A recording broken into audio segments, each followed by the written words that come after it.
Pinagtibay na ni Pangulong Ferdinand R. Marcos Jr. ang dalawang mahalagang panukalang batas na makakatulong para mapaigting ang proteksyon sa ating mga kababayan tuwing may kalamidad. Ang mga yan alamin sa sentro ng balita ni Kenneth Pasyente.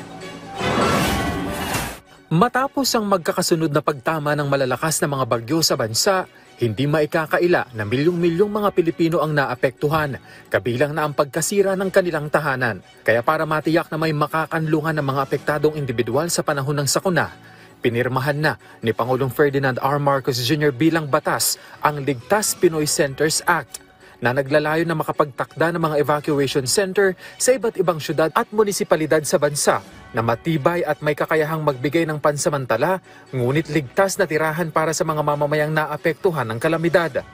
Bagaman hindi target na magamit ang ganitong uri ng mga pasilidad, iginiit ng Pangulo na dapat pa rin mag-invest sa naturang mga infrastruktura. We need to ensure that the evacuation centers sufficiently respond to the needs of our people affected by calamities and other such emergencies.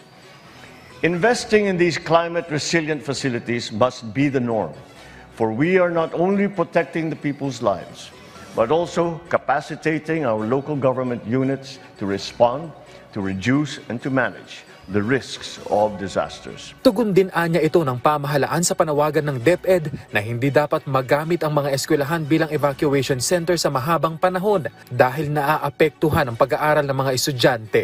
Schools are supposed to be sanctuaries for learning, creativity, and growth. They should not also bear the burden of being makeshift shelters.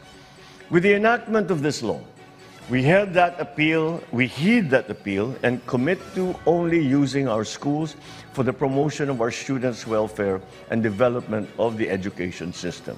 Kasunod niyan, inatasan ng Pangulo ang DPWH para sa napapanahong pagtatayo ng mga evacuation center na nakaangkla sa National Building Code at nakabatay sa pangangailangan ng isang lugar. Dapat din anyang maging climate change resilient ang mga ito, lalo't mas tumitindi anya ang mga bagyo. Samantala, tutugunan din ng pamahalaan ang hinaing ng mga estudyante na apektado ng mga sakuna at kabilang sa mga lugar na nasa ilalim ng state of calamity. Sa pamamagitan niya ng pagpapaliban ng pagbabayad ng kanilang student loan nang walang penalty at interest, lalo na tuwing at matapos ang bagyo. Sa bisaya ng Student Loan Payment Moratorium during Disasters and Emergencies Act na pinirmahan na rin ng Pangulo.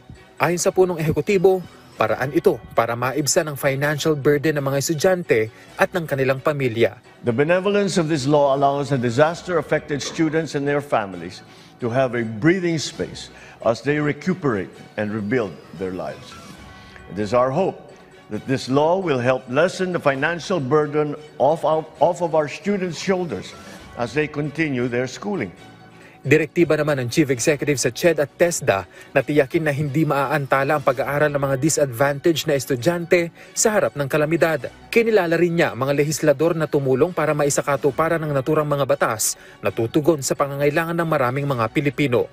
Kenneth Pasyente, para sa Pambansang TV, sa Bagong Pilipinas.